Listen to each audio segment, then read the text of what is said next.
Assalamualaikum warahmatullahi wabarakatuh. Nama saya Dian Nurmutia.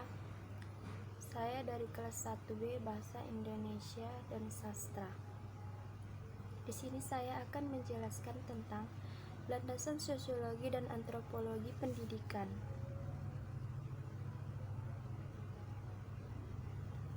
Landasan dalam pendidikan sosiologi. Landasan sosiologi mengandung norma dasar pendidikan yang bersumber dari norma kehidupan masyarakat yang dianut oleh suatu bangsa. Untuk memahami kehidupan bermasyarakat suatu bangsa, kita harus memusatkan perhatian pada pola hubungan antar pribadi dan antar kelompok dalam masyarakat. Dalam kehidupan bermasyarakat, dibedakan 3 macam norma yang dianut oleh pengikutnya. 1. Paham individualisme dilandasi teori bahwa manusia itu lahir merdeka dan hidup merdeka. Yang kedua, paham kolektivisme memberikan kedudukan yang berlebihan kepada masyarakat dan kedudukan anggota masyarakat secara perseorangan hanyalah sebagai alat masyarakatnya. 3. Paham integralistik dilandasi pemahaman bahwa masing-masing anggota masyarakat saling berhubungan erat satu sama lain secara organis. Implementasi landasan pendidikan sosiologi. Masyarakat Indonesia setelah kemerdekaan utamanya pada zaman pemerintahan Orde Baru telah banyak perubahan.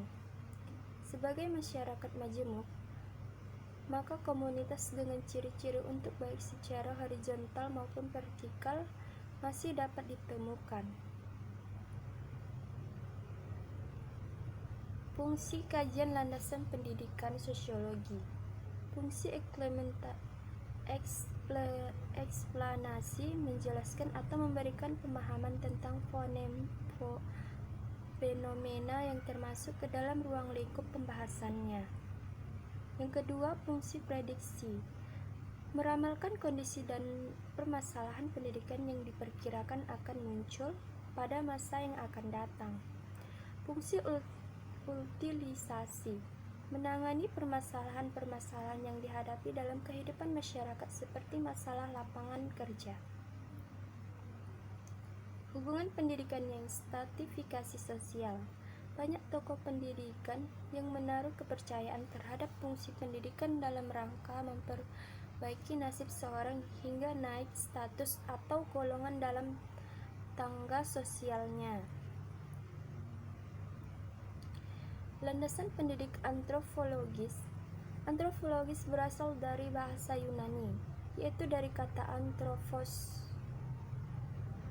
berarti manusia dan logos berarti ilmu. Antropologis mempelajari manusia sebagai makhluk biologis sekaligus makhluk sosial.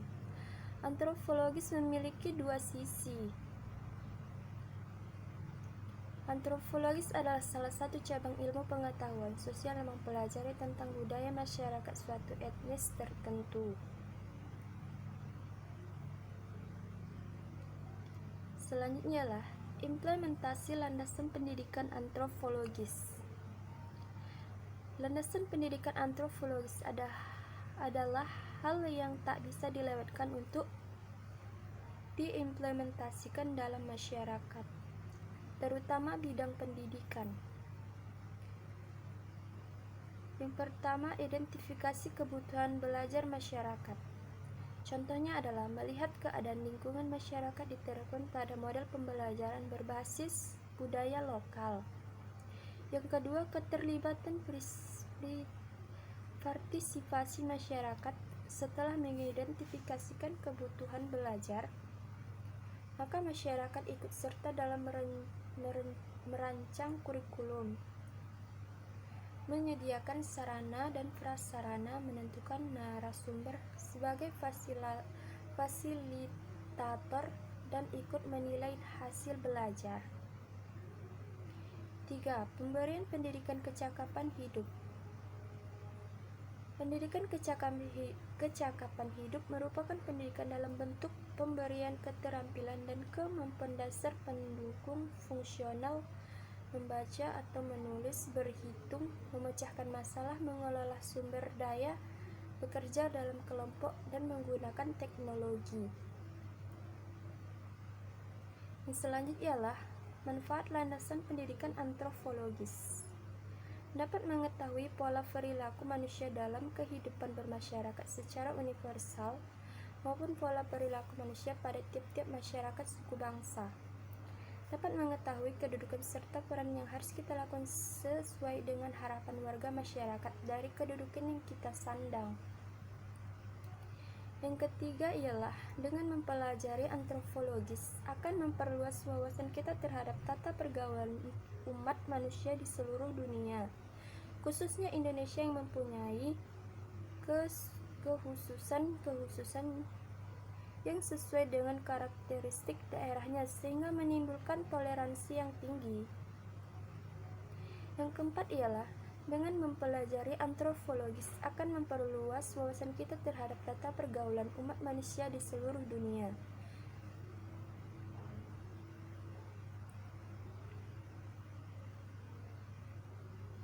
Sosialisasi dan enkulturasi sebagai pendidikan.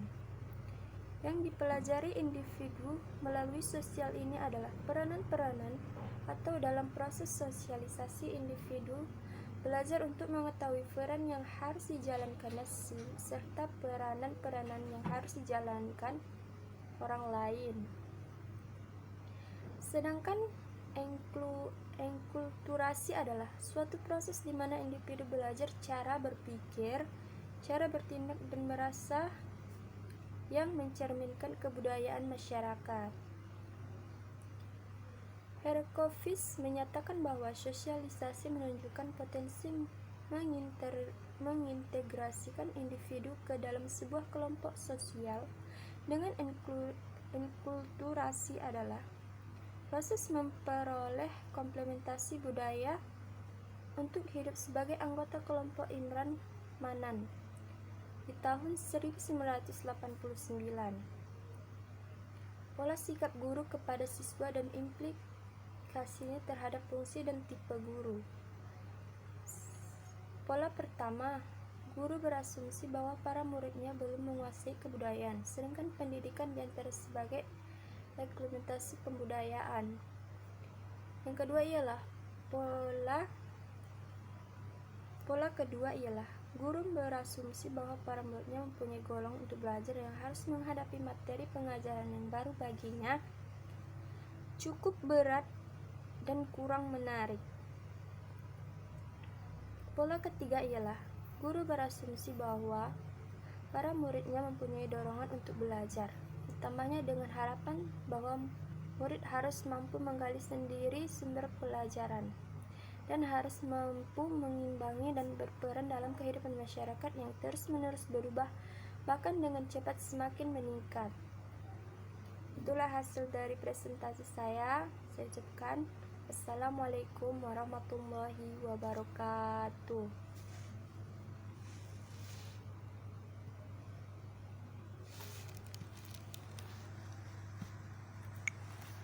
Hai.